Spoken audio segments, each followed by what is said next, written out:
Deepavali is almost here, the festival of lights, and in this episode of The Brown Box, we're focusing on one beautiful tradition at its heart, gift giving.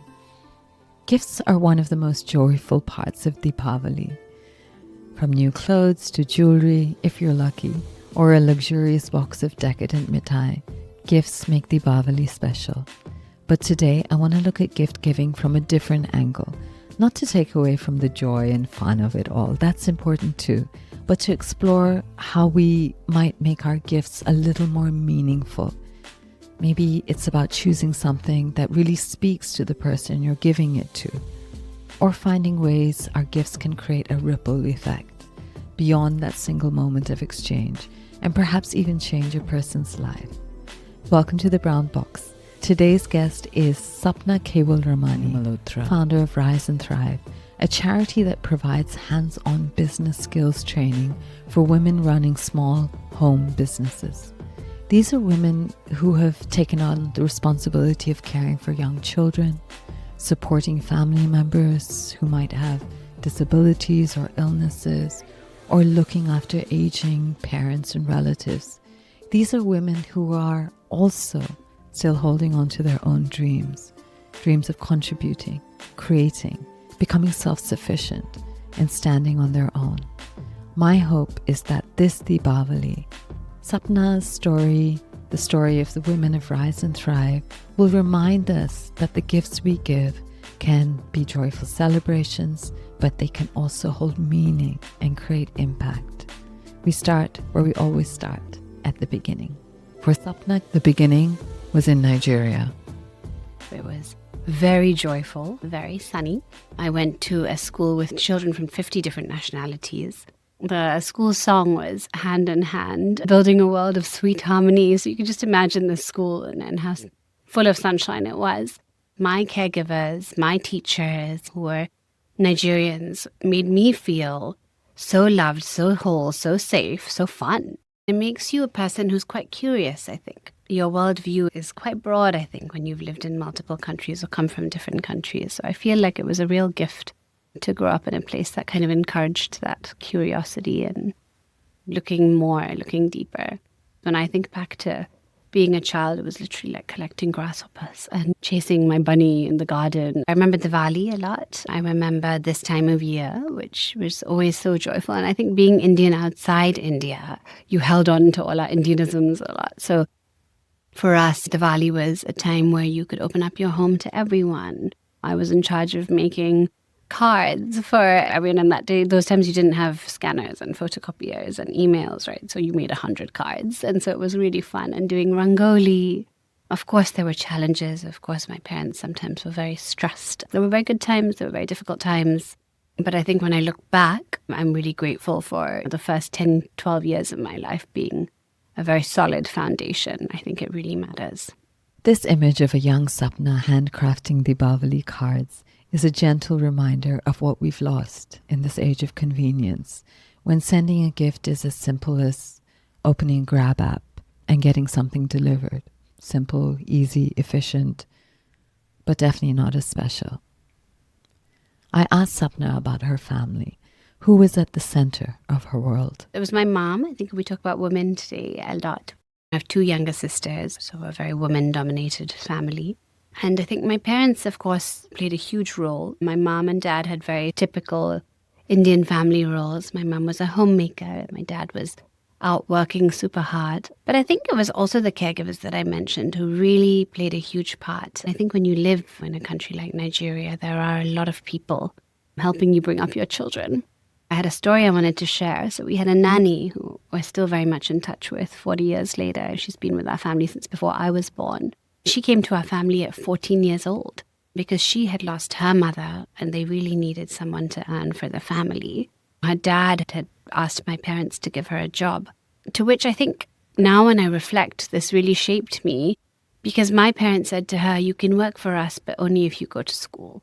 So you go to school first and in the evening you can come and help out around the house. So she literally grew up with my mum as her somewhat mother figure, I think. Actually, if you met her today, you'd see a lot of the things she did. They're very much like my mum, because I think in those formative years of her life, she had my mum to look to, even though my mum was probably also very young at the time. But I think when you see your family do these things, I think that makes you realize the responsibility we have over everyone really in your circle, whether it's a family member, an employee. I think that power of community. She was the one who had the patience to do all the arts and crafts with me and bake with me and do my homework with me and things like that. In those days, that was very normal. My mum was always there, but she was another force in our household. What was her name? Julie. Julie. And you're still in touch, Julie? Very much. So she remembers, all our birthdays, and, I still message her when I'm craving one of her recipes and things like that. So that's beautiful. Yeah. That's really lovely. Sapna's story about her nanny is one of love and care.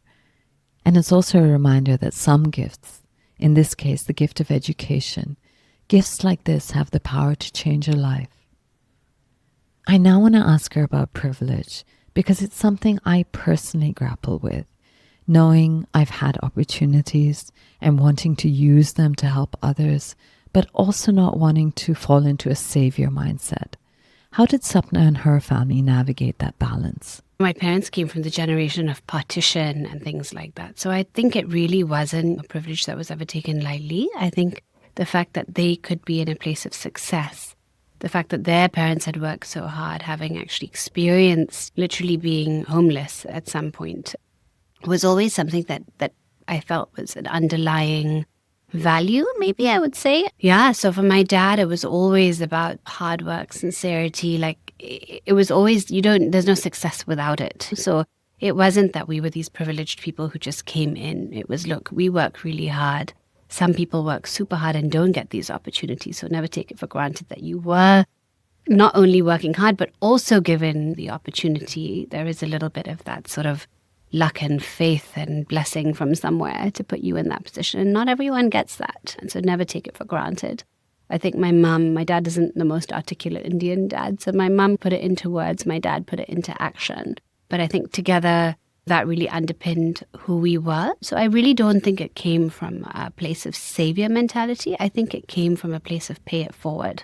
Listening to Sapna, I'm struck by how her family saw their own privilege, not as something to feel superior about or to feel guilty for, but as a responsibility to pay it forward. The next stage was a move to the UK, a time of difficulty, a time when Sapna felt vulnerable and watched her parents struggle. But slowly, light made its way through the darkness. Sapna went on to university to study urban planning. She met her husband, and eventually they found their way to Singapore.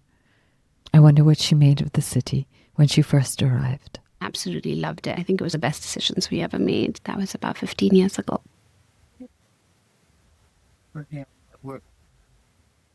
Maybe when you're in this field of knowing that you have a social mission, for him, he's an orthopedic surgeon. He's seeing patients all day. He's dealing with some really difficult situations, especially because he deals with children. When you're a surgeon in training, you don't sleep sometimes for many days. So you need predictability, actually. You need to come home to a home that's a sanctuary. You need to replenish to be able to do that. And I think it's the same for me, to be honest. I think that's just how my day looks. There's a lot I give of myself. I think that's just my nature. So coming home to stability and peace has always been very high on our priority list. And Singapore does offer that, whether it's through the greenery or whether it's through just safety and things like that. Sapna started out as an urban planner. She loved thinking about how space shapes people's lives, affordable housing, public places where different communities can meet, giving people a say in how their city grows, things like that. Those years in the civil service were tough, but grounding. The part that made me leave the civil service was really just the fact that my husband was working so incredibly hard at his surgical training, and that took priority. We wanted to have kids. The hours are long. I was working 9 to 7 most days, and yeah, I couldn't juggle it. After I became a mum, I needed to pause and rethink. What did you think about during that pause? I think I was just pretty tired, to be honest. My first child was 1.5. I hadn't had my second yet. There were parts of work that were a bit draining, usually it's people related. So I just needed to come back to myself, I would say, as cheesy as that sounds, and just be with my daughter and just slow down. So I did that for a little, but I couldn't for very long. And I started a small home business just because I needed a creative outlet. I needed something for myself. I think I've always wanted to be that mother who worked, to be that role model for my children. I started a small home-based business, actually, in illustration. I was doing personalized stationery for individuals, but also for small businesses, interestingly. A few years later, I think I took the pause in 2016. In 2018, I was ready for a bit more again. I'd had my second child, put her into 3 hours a day sort of nursery, and I joined the nonprofit sector. She joined KRF, her family foundation. KRF's aim was to give in India and Singapore. But that raised big questions for Sapna. Where are the real gaps in giving here in Singapore? What does need look like in Singapore? She realized she didn't fully know. So she signed up for a program with the Company of Good Fellowship to understand better the philanthropy landscape, learn more about Singapore's social need, and how to design meaningful giving strategies. That journey led her to South Central Community Family Service Centre, where she saw a side of Singapore she hadn't really known before. It was here that the origins of Rise and Thrive began to take shape. I think because I had shared about Typewrite, which was the illustration business that I was doing, they paired me with a mum who also had a small business. She was selling tarts. And they just said, why don't you help her grow her business since you've been doing that for yourself and for a few others? I was like, sure. So I would sit with her every week. And then I didn't even have a name, to be honest. I just thought this was going to be me doing this. And then it repeated to another lady and another lady. And along the way, a few of us came together and we called it Her Rise Above because we realized this is a program. There are set topics that we go through with every lady. There are other people who would also like to journey with women like this in the same format. We started giving it structure and we just thought we'd stay this volunteer initiative, Her Rise Above, until more recently when we realized actually this has grown much bigger than we imagined and there's other work that we could do. And while Her Rise Above serves a certain population, the charity needs to think a little bit bigger. So that's why we're now called Rise and Thrive. Everything we've talked about so far, her childhood, privilege, struggles, work and motherhood, really leads to this point. So I asked Sapna, what does philanthropy mean to her? I think philanthropy personally is just about shared humanity. It's a Greek word, philanthropy, and it means the love for humankind. That's what philanthropy means. It's really just recognizing interconnectedness, right? So all of us are connected to each other. I think really nothing can really fill your soul like connection to another human being. I think that's where philanthropy comes from. It's just giving of yourself in whatever way that is possible so that you can benefit the welfare of others. It's a continuous cycle. You grow as much as you give. So that's what it means to me. What was the moment where you saw the power in being able to do this? For Rise and Thrive, Yeah. I think it's motherhood. Honestly, I really think becoming a mum for me just changed my perspective on anything. I think I've always wanted to be a mum, one. I was called a mini mum a lot as a child. But I think when you actually become a mum, I think there were moments of real struggle, which, when you're sleep deprived, when you think you know exactly how you're going to bring up their children, but what they actually end up doing is totally different from everything you thought you could control, right? The most humbling experience, the moments where you feel you don't have the support you need. When my husband was in training and I was solo parenting a lot, I think there were really low moments. And I remember just thinking to myself, this is me. I've got a roof over my head. I'm not worried about my next meal or food. It's just not something I have to worry about, really. Yet, I feel like a bus has just hit me. So what does this then look like for someone who doesn't have these things at hand, who doesn't have that spouse, who doesn't have the ability to just have their basic needs met? And they're phenomenal moms because I was meeting them all the time. So I just had pure respect, I think, for that level of resilience. But I also realized That access to opportunity was something, again, not to be taken for granted. That when I wanted to start a business, I had what I needed to get it going, even though it wasn't a huge investment. I knew where to begin, and if I didn't, I had someone I could lean on to ask. And then I realized from volunteering, that's not the case for many, actually. So I think that mother-to-mother connection, realizing that we all actually are the primary educators of our children. It is something to honor when a mother says, my family and my children are my priority. Yes, there are mothers who have the support to be able to go back to work, and they should if they can, because it's a lot more stable. But there are mothers who really cannot hold those full-time jobs. If you have a special needs child, if you're a single mother, if you've been through a lot of trauma and your body keeps playing up because of it, if you have a husband who's incarcerated, I could go on and on about the situations, but there are many situations that make it very difficult to hold full-time employment. And there has to be another way that you can earn a respectable living for your family. Nobody wants to live off handouts. Everybody wants dignity. Everybody wants self-agency. Tell me about those early days of mothers you met, if there's anyone that kind of stayed with you, a story that stayed with you. Honestly, they all do. I think we're privileged that we worked with 80 women plus since we started in 2019, and every single one of them has taught us something as a team. I can share so many. We've had teen mums this week. I was reminded again of why we do what we do, because we had a teen mother who's on her own with a 3-year-old child who has developmental needs.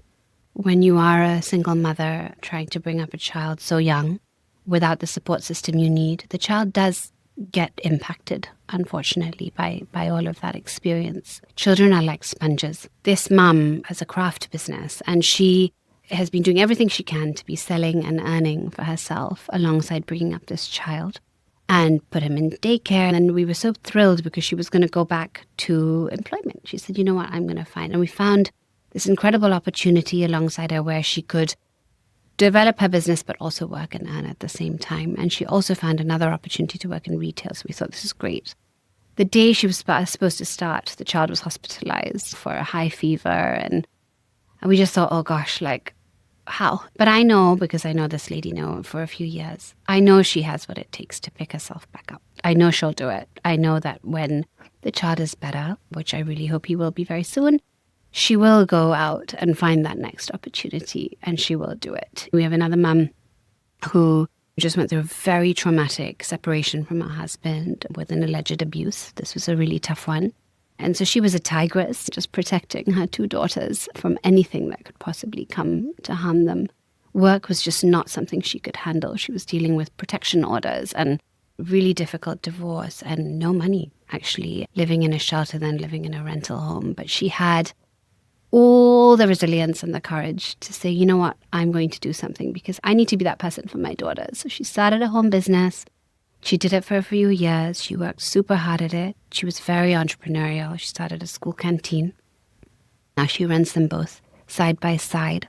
And I think it was last year she managed to save enough to go and buy her own purchased HDB, which is a huge milestone. She always says for kids to have a home of their own is phenomenal. Sapna's voice is so energetic, her words almost bouncing off each other as she talks about these women. It's lovely. I want to know more about Rise and Thrive and what they actually do, how the processes work. We get referrals for our ladies through family service centers or other social service agencies who work with women. We really believe very much that we're part of an ecosystem. We don't duplicate work. We try and just supplement what other bigger charities are doing because we are a small one. So they refer ladies to us. We have certain criteria. The women who come to us are below 1,600 per capita income in their household. They have to have a skill to run a business. They have to be open to technology, English, and very motivated and committed to investing in themselves, because it is a commitment to go through the Rise Above program. And so come our way and we will do an interview. We will do a digital literacy onboarding. So we have to teach all the basics. We pair them with a mentor who is usually an entrepreneur themselves or a marketing professional, someone who has the ability to build a business, a small business. The mentor themselves goes through some kind of training and sensitization before working with our women. And then they journey for 10 weeks using standardized modules to basically get them a toolkit that they need to run their business, which is usually still very small when they come to us. And by the end of it, they would have built up an idea of product innovation, an idea of how to do your costing and accounting, how to run your social media, how do you manage customer service, how do you do your logistics and your procurement, and all of those things with a lot of sort of hands-on practical guidance and ready to go to the next stage, which comes after the mentorship.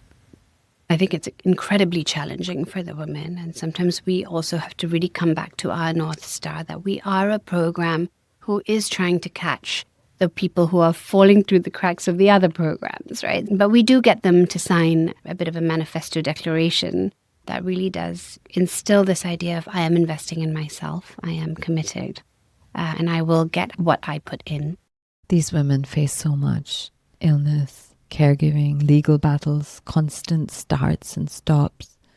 But at the heart of it all, one struggle seems to bind these stories together. There's a common thread across our community, maybe it's women in general. It is a self-esteem issue. So a lot of our women have been out of the workforce because they became a mother very young, because they have multiple children, because they may have special needs children who have demanded more. And childcare is not always the best place, right, for certain children, or even culturally, some people believe that, no, it is my priority to be the one who looks after my child. I'm not going to outsource that. If that is your priority, and if you lack self-esteem because of certain cultural norms, because maybe you dropped out of school prematurely, because you've lived in a very volatile family, because you're maybe in a marriage that doesn't build you up, then what ends up happening is the world is racing ahead, right? With technology, with jobs. And you just feel like, I don't know where my place is there anymore. You may have a huge skills gap if you've taken a few years out of the system, which is not just low-income families. I think I have friends who feel exactly like that. So those are the people, I think, who end up falling through the cracks. And also not being able to meet the demands of shift work, because what do you do, right, when the nurse calls you and you have to go and pick up the child? So how does that woman then hold that job, whether it's a shift work or whether it's a full-time job? They feel maybe less because they want to give their children what every other child in Singapore is getting.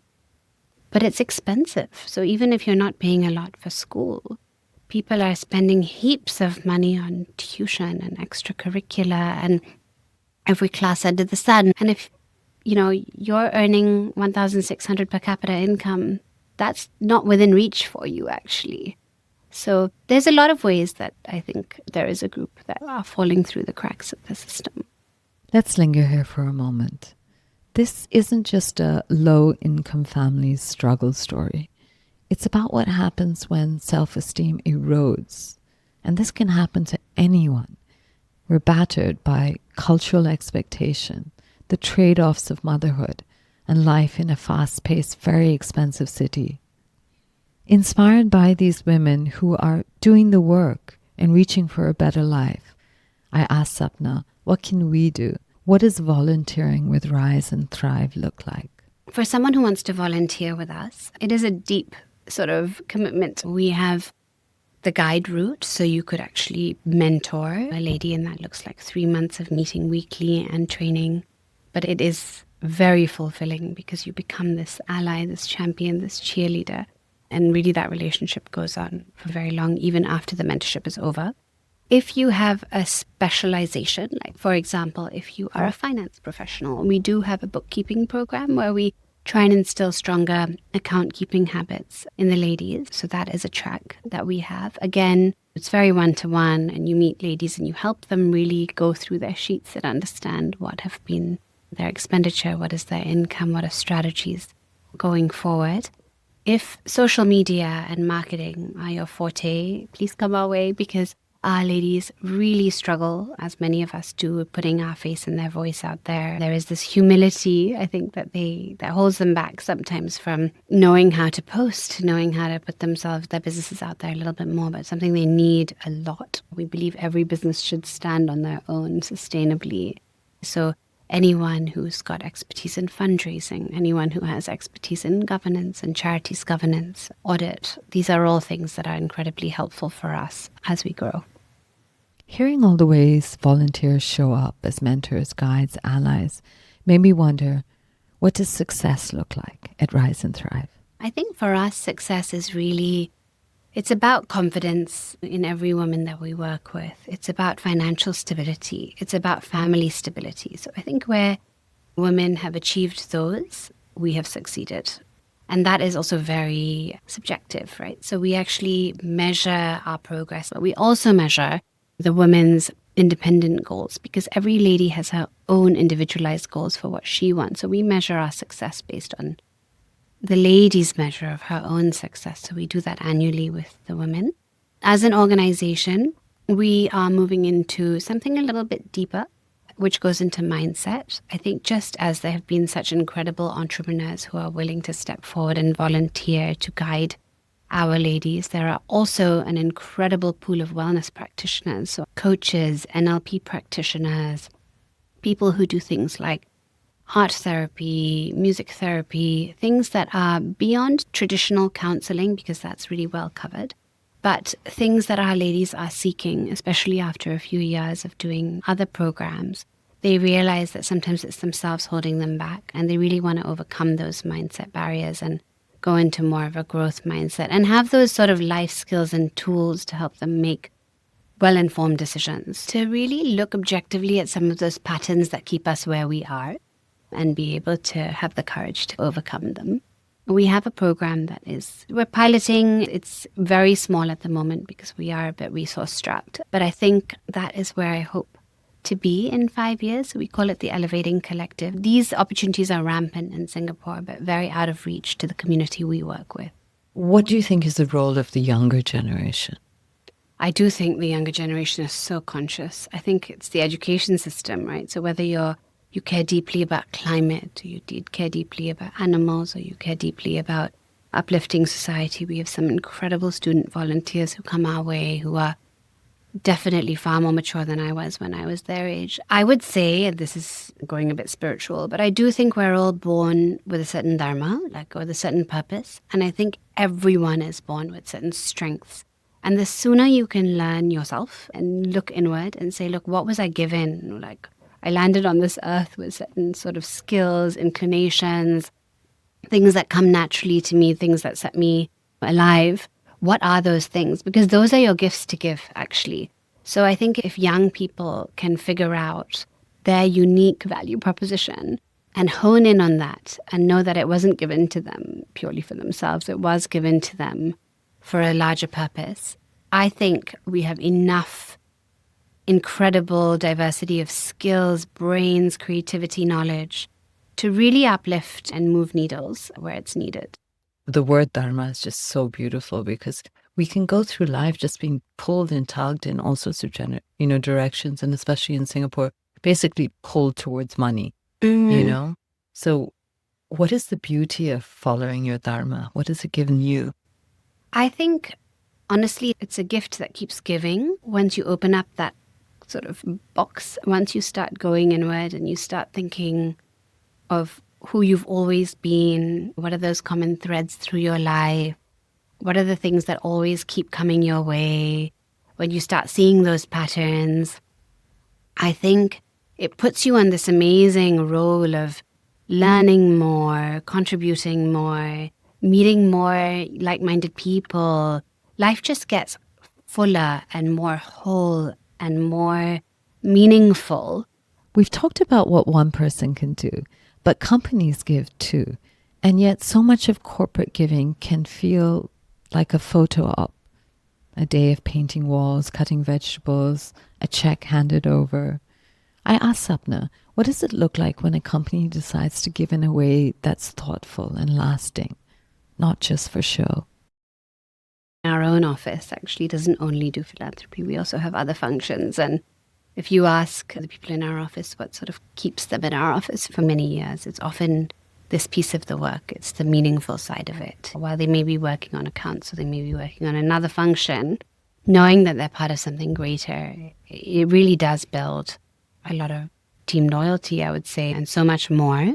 So I think corporates know this. We actually get 30 to 50 sometimes corporate orders a year, and I think that number might be growing in 2025. But these are all corporates who are willing to work a bit differently, who are saying, you know what, actually, we will work with this one small entrepreneur because we know for her family it means that much. And even if it's much more difficult than placing an order on Grab delivery or doing something quite straightforward, I think having that connection with this person who will show up to your office, deliver something that's been made with a lot of care and love, it actually does a lot, even in the workspace, I think. There are some people doing this really well. I think the Company of Good cohort, which goes every year, talks a lot about like meaningful, intentional, purposeful giving and how you basically give of what your DNA as a corporate is. So one opposite example is if you go and paint someone's home,